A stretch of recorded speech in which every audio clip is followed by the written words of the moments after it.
Good morning, world. We all make you welcome to Enterprise Television. This is Enterprise Morning, reaching you from the corporate headquarters, Lagos State, Nigeria, of course, where Enterprise Television is situated. I am Henry Igwebike, and let's kickstart today, interestingly, with what we have. Right after that will be our main conversation. That is when we start from the newspapers. Do well to be part of what we do. Have a say in what we say. You can reach us when you visit us at enterprisetvnews.com. You may equally like, comment, and follow us on all our social media platforms today at Enterprise TV7. Very so honored to have joining me live in the studio is Emeka Madunagu, journalist, public affairs analyst, development communicator, to see through all that we have. Good morning to you, Emeka. Yeah, good morning. Thank you so very much for your time. Beautiful. So let's kickstart today, and we have 4 newspapers, but let's see what time would help us do with the ones that we have. From the Vanguard newspaper, we have a big story. Amend new tax law, PIA, Electricity Act now. And that's coming from NESG. On the bottom strip, we have ACF raises alarm, says insecurity has reached state of war. And we equally have on the top strip, Nigeria's inflation rate rise to 15.38% after 11 months decline. Dangote, Pope, Trump, others named in Times 100 most influential people for 2026. Nigeria not at war with itself, but enemies. This is coming from the Information Minister, Idris. Emeka, let's take a look at this statement from the Minister, Idris. Nigeria not at war with itself, but enemies. So the big question now is, who are the enemies? Are they not living in Nigeria? Well, the interesting thing is that, thank you very much. The interesting thing is that, yes, we're in a state of war, because it's a situation where the overall security of the nation cannot be readily guaranteed. Raises, concern. It gives cause for concern. One problem is that, in analyzing the threats, the challenges, our leaders prefer to play to the gallery instead of confronting the situation. Look at all the way from Libya down to Nigeria. Yes. There's so much unrest. There's unrest in Libya, there's unrest in Mali. As a matter of fact, these terrorists have taken over almost the whole of Mali. They are also causing problems in Burkina Faso. So all the way down the Sahel to Nigeria. Look at Niger. It's almost a basket case. So these terrorists move freely. Is it JNIM? Is it Boko Haram? Is it ISWAP? Their stated objective is to create an Islamic caliphate of West Africa. But why aren't we having the same or seeing the same symptom in Ghana, for example? Because is this not a question of leadership across the Sahel? Yes, Ghana has been able to control its territory. How has it been able to do that? So No. Because they have Muslims in Ghana, they have fundamentalists in Ghana. Fulani is equally a tribe in Ghana. So why are they not causing this mayhem? No, don't forget, Ghana has not been playing the ostrich like Nigeria. Ghana has made sure that its relationships, military relationships with countries like the United States and others has been robust. Right now, you have a United States base in Ghana. Yeah. They are not playing politics about it, unlike Nigeria. Now, whenever you talk about a military base in Nigeria, foreign military base, we turn into politics, we say all kinds of things. And then we grandstand that, our military is solid enough to crush any threat. It is no longer the case. Even the United States had to run away from Afghanistan. The greatest military in the world had to run away from Afghanistan, abandoning aircraft and all that in Afghanistan. So I want to use a word now. You see, the way that wars have been fought, were fought in the past, is no longer the case today. You now have asymmetrical warfare. You don't really know who is your enemy. It was the same situation the United States faced in Vietnam. And you saw how they were defeated. So it's like Vietnam repeating itself again. Look at the United States try to deal with Iran. What happened? bombed Iran, the United States and Israel, bombed the country for 1 month, 1 full month, and yet Iran is still standing. Blockaded the ports, Iran is still standing. So that tells you a lot about how the theater of war has changed. So the terrorists don't need to set up one base somewhere. Okay. They are mobile. They move with motorbikes, they move on foot, they mingle with the people. So it is easy for them to run rings around our military. Why? You see, they are mobile. That's what I'm saying, because I made reference to Ghana, and I'm asking, why is it that these people are able to infiltrate our army, infiltrate our society? Why is it that Ghana has been more safe? proactive? That's what I'm saying. Ghana has been more proactive. Ghana has made sure that, for instance, relationship with America in terms of military cooperation has been robust. Nigeria, we had the opportunity to join the Africa Command, AFRICOM. But what happened? We refused under General Victor Malo, Chief of Army Staff. He said no. He said no. But other countries joined. And the militaries, were the better for it. So that opportunity we missed with AFRICOM, Africa Command, is what's costing us problems today. But Rebecca, don't you think, from another vantage point here, because lots of people have made reference to the fact that money is at play here. Most of those who are actors in some of these things benefit, from the budget to military, budget to munitions, budget to lots of things, and which is why they would never see an end to all of this issue. Well, this corruption, if you call it that word, is a global phenomenon. In military procurement, if you check around the world, you will still see traces of corruption, accusations, and all of that in terms of procurement. But yes, it's a major issue. But again, it pales into its significance when you look at, for instance, what the United States did to Nigeria in 2012, when for the fact that the Obama administration wanted Jonathan, then President Goodluck Jonathan, out. They refused to designate Boko Haram as a terrorist organization. Obama refused to sell arms to Jonathan. So that caused a delay. Jonathan had to now go to all kinds of countries, Belarus, Pakistan, different countries, looking for weapons. But if America had sold weapons to Jonathan, look at what Jonathan did. He was frustrated. He had to bring in foreign mercenaries. Within 6 weeks, he cleared everywhere. But what happened? When Buhari came in, he sent the mercenaries away and said the military could handle the situation. We now see what has happened. Boko Haram has now reinforced. ISWAP was not there then. There was no ISWAP then. But they've now come up. So you see, all this grandstanding will not help. Ghana is not grandstanding. Ghana is not grandstanding. They are realistic. There is foreign help, we will take it. Well, I do not know how we can see this, because we can say this and talk about this on and on. Nayib Bukele, the president of El Salvador, in one of his... President of Nigeria. So you're telling me that there's no individual that would come now and all of this can end in the next 6 months? No, let me tell you something. The way to end this insurgency is a multi-pronged approach. First of all, we need foreign help. There's no point keeping 200 American soldiers at Bauchi Airport for how many months and they're not doing anything. They have a drone reaper. Jonathan did the right thing. He brought in foreign mercenaries. He saw that, look, that time was of the essence, that if he didn't do anything, these guys would overrun. These guys they were carrying out suicide bombings in Abuja now, the federal capital. They almost got Ringim, who was the Inspector General of Police. They joined his convoy to the police headquarters and detonated a bomb. Yes. They went to the UN headquarters in Abuja. They went to different places. So, they could have attacked the presidential villa at any time. Yes.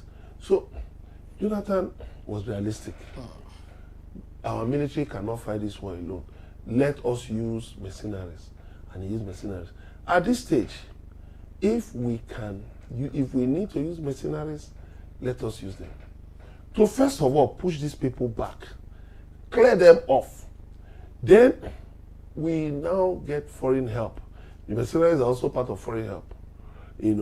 We also get foreign help, then get more weapons. Because look at, President Bola Tinubu has bought arms 175 billion. But how far will it go? How far will it go? Against some ragtags. They are not ragtags. Let me tell you something. You know there have been deserters in the Nigerian military. Where are they? Even down to cadets of the Nigerian Defense Academy. Where are they? Where are they? Dismissed policemen. Where are they? Do you keep tabs on them? Do you know where they are? Do you know where they are? Do you know how many policemen have been arrested on the streets? You know, dismissed policemen that mounted roadblocks. There was a retired policeman that said after he left the force, he was hungry. There was no money to feed the family. He had to go and team up with some colleagues to set up a roadblock. So these things are part of the problem. You must get these things at the root. You need to take the war to these people. Yes, but again, it is not just about Nigeria. There is a source of supply from Libya, from the Sahel, from Mali. We need. So who is doing the supply now? No, these people. Can we route it back to Iran? Is it possible? No. You know, well, there has been no definite pronouncement from governments that, yes, government has said there are foreign interests, but has not mentioned the foreign interests. So instead of us even looking at whether it is Iran or wherever, the point is this. We must trace the route back to places like Libya, Mali, Burkina Faso, Niger. These places, we need to reach out to the international community to say, please, we need your help to fortify the military in these countries. But do you ever think, anyone, I've not read anywhere or have anyone do a forensics research on this. What do you think would be the psychology of this non-state actors, knowing that these same people, just during the last concluded Idil, Fitr, I love to believe, they still went to pray. So if these people can pray to the same God that other Muslims pray to and end up killing the same Muslims who equally prayed with them, what is the driving force of these people? No, you see, these people, when they kill people, they send a message. They say they want to establish an Islamic caliphate. So what do? They have to use terror, strike terror into the hearts of the people, kill some of the people, so that if, God forbid, they establish their caliphate, they have already conquered the hearts of the people. But don't forget, there are other causes, like illegal mining. Illegal mining is one of it. Land grabbing. They go, like what is happening in Plateau and Benue.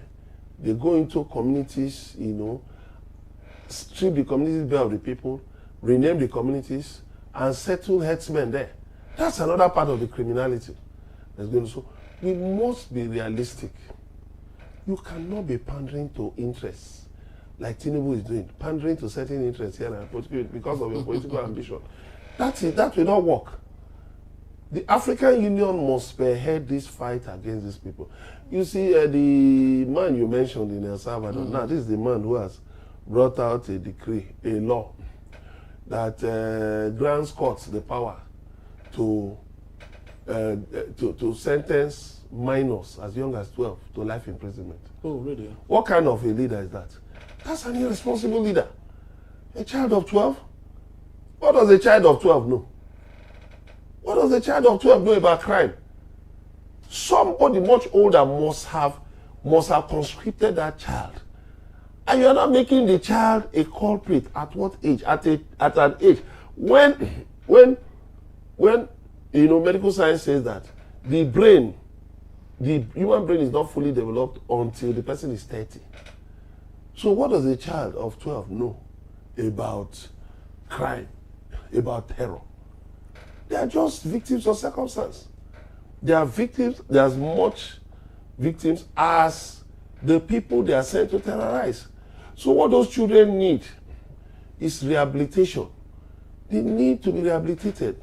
They need to be taken away from those settings that misuse, that intend to destroy their innocence, destroy their childhood. But sentencing them to life imprisonment, you are engaging in total erasure.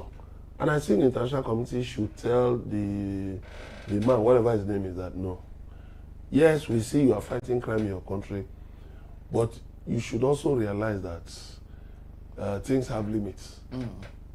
That, you know, actions have consequences. Definitely. You are writing off a significant portion of your population. So who is going to build the country in future? Who is going to build the country in future? If you write off 12-year-olds into life imprisonment, that's irresponsible. Very well said.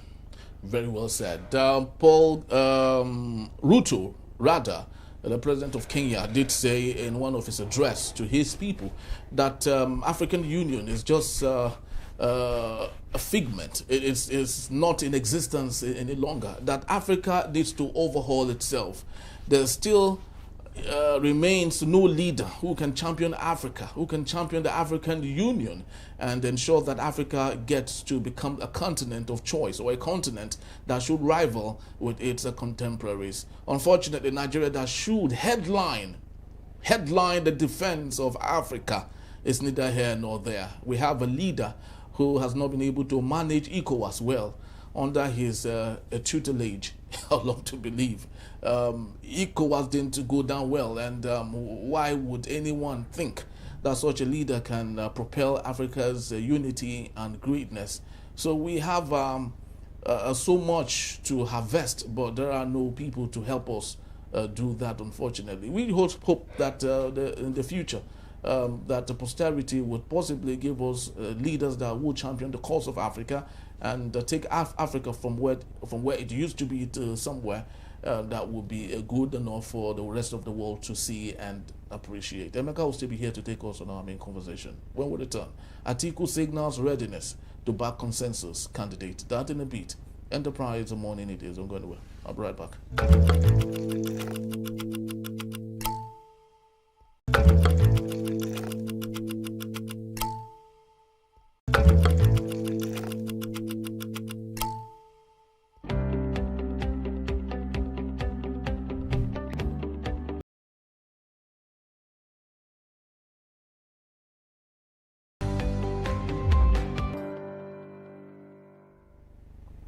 It's nice to be back, and I welcome you to Enterprise Morning, right here on Enterprise Television. Let's head straight to our conversation for today. Former Vice-President Atiku Abubakar has stated he is open to supporting any consensus candidate that emerges from the coalition forming around the African Democratic Congress, ADC, including Peter Obi. Speaking on Primetime, Atiku explained that the coalition priority is unity, not personal ambition. He clarified that his focus is not simply on stepping aside, but on supporting whoever emerges through the agreed process. According to him, the coalition will first attempt to choose a candidate through consensus. If that fails, a direct primary election will be conducted. Atiku emphasized that consensus remains the preferred approach as it promotes unity within the group. However, he made it clear that he is committed to backing any candidate selected regardless of the method used. Emeka is still here with us. Thank you so very much, Emeka, for hanging on. Thank you very much. Yes, just before we get into Atiku, Emeka, did you see that images or photo released by Peter Obi's photographer on his meeting with envoys in Abuja? It's so presidential. Lots of people saw it and like, wow, this man has the personality, the charisma, the persona of what a president should look like. His body language is oozing the president. And lots of people said, this man is like the president in a country with the president. What's your take on that? Of course, that is the truth now. If not, why would President Bola Tinubu's people always be attacking the same man, looking for lies and all that? The man has challenged them. If you can point out any act of corruption that have been involved in, he has been saying this since 2022. Please bring it out. If you can point to, if one contractor can come out and say, Peter Obi asked me as governor of Anambra State to give him a bribe, let that contractor come out. If they have searched everywhere, they can't find anything. So what do? They tell lies, they bring up fake photographs, they bring up lies, blatant lies, because they know that the man Tinubu they are projecting no be armed. They know it's not it. that the man lacks the capacity to lead this country. You see, I was telling some people this morning, Peter Obi, you know, okay, let me start. Tinubu's people said that Atiku and Peter Obi said that if they were elected as president, that they would have removed subsidy. I said yes. Peter Obi said one thing. He said, if I'm president, in removing subsidy, I will not do it at once. I will remove it gradually. First remove 25%. Then put in buffer measures. Abacha wasn't stupid when he brought in PTF. Look how PTF did all over the country. Yeah, especially universities, schools. Jonathan brought in Shopi. And all those interventions here and there. So now you took the money from subsidy and gave to state governments in the hope that they will reinvest the money. Okay, you said, okay, instead of using interventionist measures, that you will give state governments in the hope that they will reinvest the money in the economies. But what are they doing? They are building flyovers. They are building airports. It shows they don't even understand their roles as major interventionists in the economy of Nigeria. Are we sure we should be blaming the governors or maybe looking at President Bola Ahmed Tinubu's intent? You call it giving money to the governors with the hope that they will stimulate the economy, but it could be for another intention. Like we all know, he's a philanthropist who knows how to use what he has to get what he wants. No, I get what you're saying. Yes. Like talking about how he has been luring governors. Exactly. That one is politics, luring governors to APC. Tinubu has not told any governor, don't develop your state. In fairness to him. Okay. He hasn't told any governor, okay, don't empower your people. Okay. He hasn't told any governor, waste the resources of your state. I'm not a Tinubu supporter, but the truth has to be told. He hasn't. Tinubu has not told governors, don't do the roads in your state. Because let me tell you, if you do roads in your state, and the people are able to move from their farms, they're able to move food, produce, foodstuff from their farms to markets. You need not empower the people. If you upgrade health centers, primary health centers all over the country, all over your state, and then people don't have to go to a teaching hospital or general hospital to treat malaria.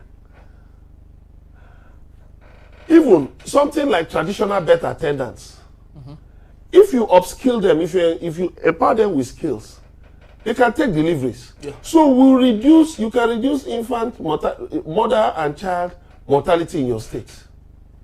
Tinubu didn't tell you not to do that. Yes, you can play politics. That is politics. But we're talking about governance. That this set of governors is the worst since 1999. In fact, you cannot even compare them with Second Republic governors. This is the worst. The worst set of governors. You cannot just even understand what you can't even understand what they are doing. It's terrible. It's terrible. I mean, one northern governor traveled abroad. He even posted the picture of where he went to, I think maybe see what his daughter also who delivered abroad. And a woman on X posted that look at her sister lost the child in his state because there wasn't something or the other available. Did Tinubu tell him not to provide it? Did Tinubu stop them? How much is an MRI machine? How many states have MRI machines? How many states have scans? Have machines for different scans? How many states have ambulances? How many states have functional primary schools? Ordinary, let's even say ordinary, the type we went to now. At least when we went to school, I went to public schools now. Yes, I went to some private schools, but I went to also public schools. We had desks now and chairs. Yeah. Yes, now. I even enjoyed Awolowo's free education in Old Bendel State. We were giving notebooks, we were giving textbooks. Those who did jam were given free jam forms. And taps had flowing. You even want to kill, you even want to just destroy the table totally. Yeah, we have functioning water boards. Yes, tap had waters in it. Water was running in your house. Nobody had boreholes. Yes. The water boards were running 24/7. Yeah. If there was a fault, you would just report to the water board. You trace your pipe, and they will fix it. Power was more constant. Yeah, we were complaining about power. Power was more constant. Then I hardly could see anyone with a generator. Who knew about generators? But you see, the same set of politicians have gradually, systematically degraded the country. So, yes, I know Tinubu has his own failings because he has not actually put his foot down. These same governors misappropriate state funds, and they have also been corralling local government funds. No, tell me, for instance, I believe in direct labor. If you have to do roads, I don't believe it's all roads you should give to contractors. Let the people take ownership of projects in their areas. What people are you talking about? People in the communities. Hope you're not talking about people in the community like Allen, the one that is observed. You know, the bridge in Maryland had been built, but extending road is still there, and which is why that bridge is still closed. No, so if you give such responsibility to people who do not know what they are doing, don't you think that's failure of leadership? No. That road. Yes. Yes, you gave it to a contractor, right? But there are ordinary people within those areas you could have employed as direct labor. To do what exactly? You tell the contractor to take them on as part of their workforce. All these things are just to create employment. Yeah, to create employment. Nobody stopped them from saying, okay, bring in foreign investors in different areas. Even local investors. Nobody stops them. Look, what is our debt? 159 trillion. 160 trillion. How much is that? Just maybe a little over $1 trillion. Now let me tell you something. If we take the right decisions, if we galvanize the people, you know, that's one thing Peter Obi has always said. The wealth is in the people. That's why he talks about the North. That if you can sweep the North with enough knowledge, you know, with enough sophisticated manpower, human capital, the human capital that abounds in the North, if you take advantage of it, every other part of the country will enjoy it. Yes. I mean, the North has arable land. We have 55 million hectares of land in Nigeria. The North has arable land. The North has wind. I mean, there was a post I saw on Facebook this morning where the Kebbi state government was said to have stopped giving Kaduna Electricity Distribution Company 150 million naira every month. I said, why will you waste such money? Use such money to build mini grids. Mini grids in different communities. You can utilize wind, you can utilize solar, you can utilize hydro. You know Benue, you know the River Niger flows into Benue. So you can actually divert some of the water from River Niger. In fact, you can actually even strengthen or widen some of its tributaries and use that to build earth dams. When you build earth dams, you can build hydroelectric dams. Even if it is 3 megawatts it generates, 5 megawatts that it generates. Just generate something. Do something. You don't want the national grid. In fact, at the point was transmitting up to 5,000 megawatts. Now you cannot. You cannot even try up to 5,000 megawatts. It will collapse. Why do you wait for the national grid? When the private sector is now setting up its own grids. Are you waiting now? A new regulation has come up from the Ministry of Power that you need a license to generate up to 100 kilowatts, you know, of electricity. Now, that's about maybe 60 or so generators, 2.9 kV generators. That's about 60 of that. Now, you know what 1 megawatt will do? 1 megawatt will go far. It will go far. 1 megawatt is just like 20 500 kVA transformers. It will go far. Very well. If it is solar, bring in the materials from abroad and let them be framed here. You will create employment. There are so many things that we can use our human capital to resolve in this country. All right, very well said. Even if much of the talk was outside of the story, the reason why we had to do this is to narrow it to if the selection and those that would represent ADC have what it takes to have that done. Obviously, we've seen what the APC has done. It has not been able to do much.